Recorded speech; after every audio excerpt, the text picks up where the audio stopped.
after drinking coffee, tea, or even smoking. In addition to saving up to 50% on your purchase and your free Go Pen, get free shipping by ordering now. Dial the number on your screen or visit lyt50.com. All the tools, the latest technology, and the largest team of 5 meteorologists. News 12 First Alert Weather on your side. Closed captioning for News 12 is brought to you by Kenneth Nugent. From the station that's on your side, this is News 12 First at 5. It's been a rainy, cloudy day. Check out the radar. You see those storms moving past the river region. We're actually starting to see some peaks of sunlight.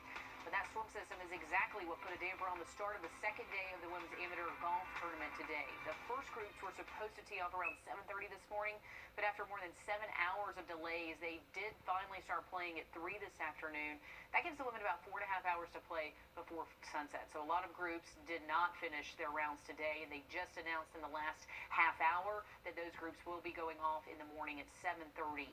The top 30 after this round make the cut. They get to play Saturday, so we might not know who's in and who's out until mid-morning tomorrow. And then they get to play practice round regardless at Augusta National tomorrow. So they are all very concerned about the weather, Riley, and we're hoping it's a lot better tomorrow for them. Absolutely. Tomorrow should be beautiful for us. We are seeing some sunshine finally this afternoon, so they're going to have nice weather to finish out round 2 at Champions Retreat. Temperature is actually close to 80 degrees now that we are getting some sunshine back across the area. Still a little bit breezy, and that is one weather variable we're going to have to worry about on Friday. Those winds are not going to calm down tomorrow, but luckily we will bring back some sunshine. We are done with our severe weather threat. Still some tornado watches across the PD region of South Carolina into the coastal plain of North Carolina. That's where those storms will pose that severe weather risk for the rest of this evening. Our winds are still pretty gusty out there. 15-mile-an-hour wind in Augusta, 12 in Aiken. A few spots a little bit steadier than that in Louisville and Millen. 16 to 17 miles an hour out of the southwest. Anytime your wind's coming out of the south, that's going to bring you much warmer temperatures, so that's why our temperatures have really increased above average, even though we have been in the 60s most of the day with a lot of clouds and those storms moving through. We are driving those through this evening. If you have any plans, maybe check out some of our local restaurants. 5 p.m. will still be around 76, and then we'll hold on to that number as we get closer to sunset by around 7 to 8 o'clock this evening. Into our Friday. Friday's looking really nice, folks. We're going to finally bring back plenty of sunshine across the area. Our temperatures, we're going to wake up close to 50 tomorrow morning. Later into the afternoon, we'll warm up into the mid-70s again. And notice those west winds. They're going to be pretty steady again by tomorrow afternoon. Much more on that weekend forecast in just about 10 minutes. Ukrainian officials say, thank you. The Columbia County Sheriff's Office is asking for your help finding this man suspected of hitting a kid riding a bike and then driving away. They believe George Troll Jr. is connected to a hit-and-run Sunday evening. That's when a pickup truck hit a juvenile riding a bike at Braddock Street and Maywood Drive in Martinez. So if you have any information, you're asked to call the number on your screen. Questions about security at the courthouse in Columbia, South Carolina after a woman reportedly held someone at knife point in the main lobby. The victim's attorney says the incident was a serious and potentially fatal security failure. Now he's asking the South Carolina Supreme Court to evaluate security in all courthouses. The suspect is accused of approaching a woman from behind and holding the knife to her neck. The suspect is now behind bars. He is charged with kidnapping and assault. Today, the community remembers a Fort Stewart soldier who died after a helicopter crash early yesterday morning. 26-year-old Captain James Ballou entered the Army back in 2017 as a medical service officer, then became an aeromedical evacuation officer. He's originally from Charlottesville, Virginia. Local lawmakers say his death comes at a particularly difficult time after around 3,800 Fort Stewart soldiers recently deployed to Europe. We are one community and a resilient community, and this will also allow us to strengthen that bond and to be there for each other and for those families. And our hearts and prayers go out to that family of the lost soldier. A colonel with the Combat Aviation Brigade says James was a part of one of the noblest professions imaginable. He dedicated his life to serving our country and did so in a role where he was constantly helping and saving the lives of others.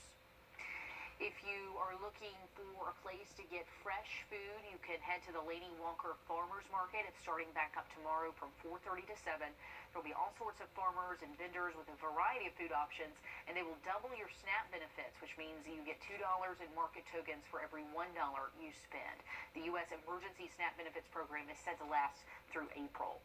Now, the market will be at 850 Lady Walker Boulevard. It is the first Friday of every month. Great chance to get some fresh fruits and veggies to a place considered a food desert. A scheduling conflict keeps a celebrity from going to the edge of space, but the flight goes off without a hitch. A look at what the $500,000 ticket will get you ahead on First at 5. And luckily, our first alert for severe weather has ended for our Thursday. We are looking much drier over the next several days. Have a look at that weekend forecast next.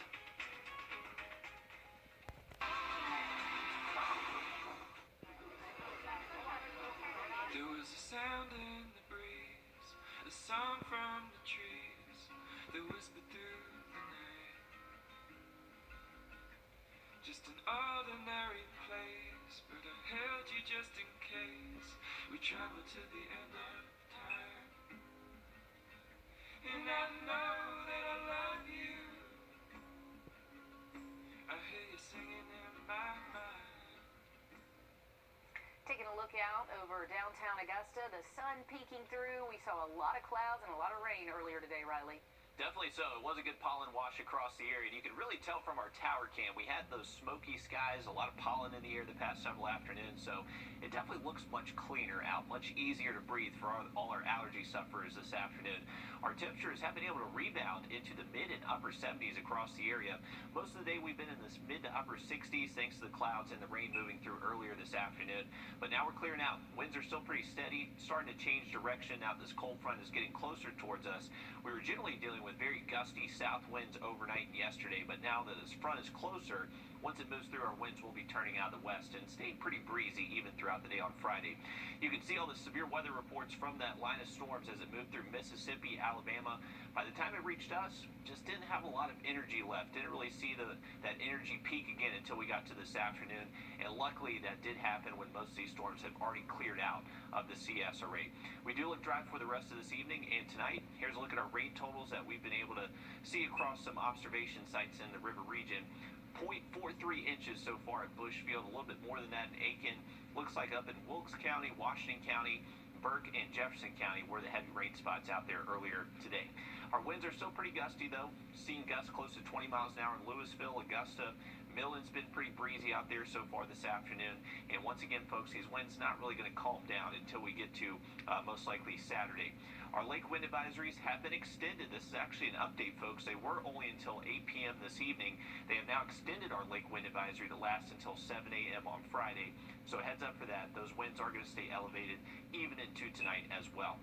Other temperatures across the region, 77 in Evans, 72 up at the lake. A little bit cooler there in Aiken, right at 74 degrees. We'll most likely see these warm temperatures drop down into the upper 40s to low 50s by tomorrow morning. Mild start to the day and generally sunny skies through most of the day tomorrow. So beautiful conditions for the practice round as the Augusta National Women's Amateur has their practice day at Augusta National Golf Club. Should be beautiful, sunny skies. Just going to have to worry about a little bit of winds by around midday into the afternoon. Those west winds will start to pick up again at between 10 to 15 miles an hour. And we could see some gusts over 20 miles an hour at times tomorrow. That would most likely between 10 a.m. to around 4 p.m. tomorrow afternoon. That's when those winds will be gustiest for us. And most spots likely will hit the 70s, mid-70s for us here in Augusta. Anywhere north of I-20, though, likely going to stay just a degree or two cooler. Places like the lake, going to be beautiful the next couple of afternoons. Remember, still a little bit breezy out there for the first part of our Friday, but into the weekend, Saturday, those winds do calm down. We start to turn those out in the southwest and keep it generally between 5 to 10, so definitely not as breezy. Sunshine returns on Sunday and then into next week. Beautiful weather for practice round. Day one on Monday. Looks like we could have to battle some storms, so Tuesday and Wednesday of next week. Jeff Bezos' Blue Origin sent 5 space tourists and an employee on a once-in-a-lifetime adventure to the edge of space today. Dina Demetrius shows us how they're feeling after the journey. 5 wealthy space tourists and the architect of Jeff Bezos' New Shepard spacecraft blasted off from the West Texas desert Thursday morning for a trip they'll never forget. As soon as we got above 100 miles, you saw the sky getting darker, and when it turned to pitch black, it was just gorgeous. On board, an investor, real estate veteran and his wife, a University of North Carolina professor, a space entrepreneur, and the spacecraft's designer, Gary Lai. It was intense, and I did get a little bit of a feeling of vertigo. I did feel a little bit of nausea. The 10-minute flight left the launch pad this morning. On the way up, you're going 2,300 miles an hour, and you feel every bit of that. The crew capsule separated from the 6-story tall rocket a short while later, 66 miles high, giving the space tourists a perspective few people have experienced firsthand. You see this beautiful Earth and the blackness of the universe. It's the blackest black I had ever seen. I wanted to do somersaults and all that, and I was just taken back by the view. It's you can't put it into words. You just have to see it. Thursday's trip was Blue Origin's 4th crewed space flight. All of America's got to get caught up to this, and we need a lot of people up here.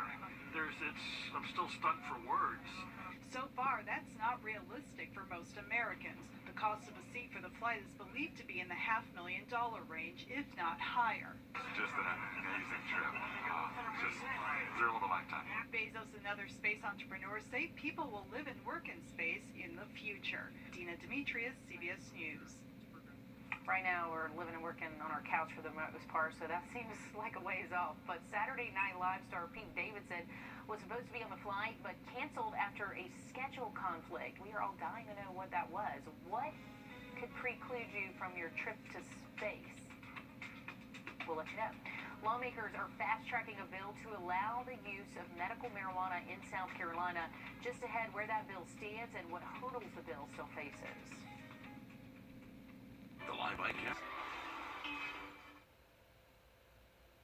More than a month after passing the state Senate, legislation to legalize medical marijuana in South Carolina is moving once again. Today, members of the House of Representatives took up the bill for the first time.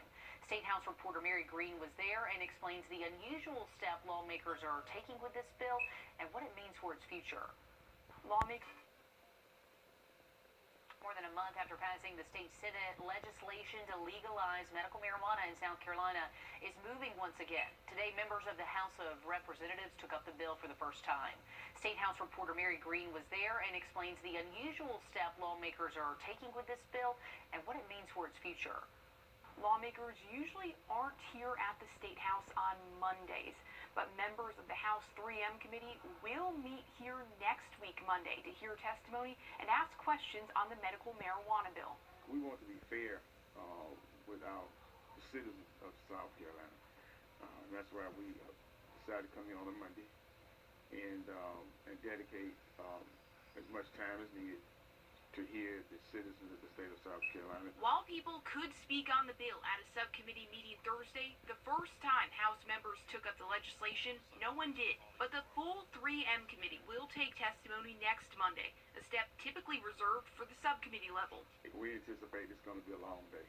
The bill's sponsor, Republican Senator Tom Davis, has characterized it as the most conservative medical cannabis legislation in the country. The bill would not allow for smokable marijuana, and a person would need to have one of 12 qualifying medical conditions to get a prescription, with in-person approval from their doctor. In the House, the bill is assigned to the only committee with both a Democratic majority and a Democratic chair, who likes its odds to advance.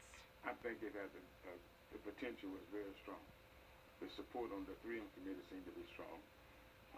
The support in the House seemed to be strong.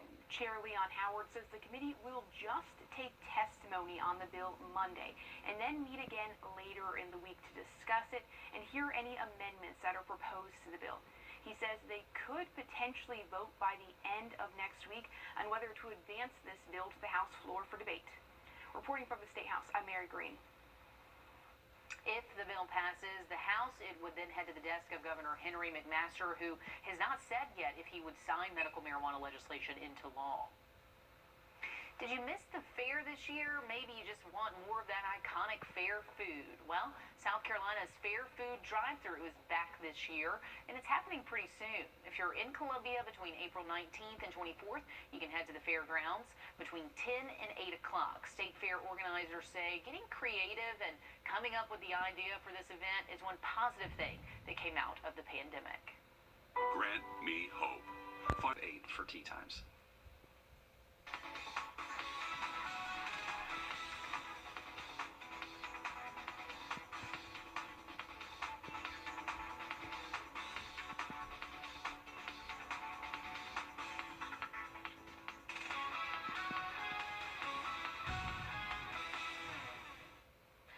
Going out to our Grovetown cam, looking at some blue sky out there. Just a few clouds for the most part. We are looking mostly clear this evening into tonight. Very comfortable temperatures through this evening. We're currently close to 80 degrees here in Augusta. We are going to stay in the 70s at least through around 7, 8 o'clock this evening. So no need for the winter coat if you are stepping out. As we roll into our Friday, we'll wake up close to 50 degrees early tomorrow morning right around sunrise. We're near 70 degrees by 2 p.m. and then eventually reaching our high temperature near 74 degrees by tomorrow afternoon. One takeaway from Friday, yes, we'll see plenty of sunshine. It will be very nice, but still a little bit on the gusty side. Those west winds will stay steady between 10 to 15 miles an hour. Our weekend forecast does look very nice as well. Just a few clouds by Saturday. And still to come, a morning of rain not stopping the women's AM. The highlights.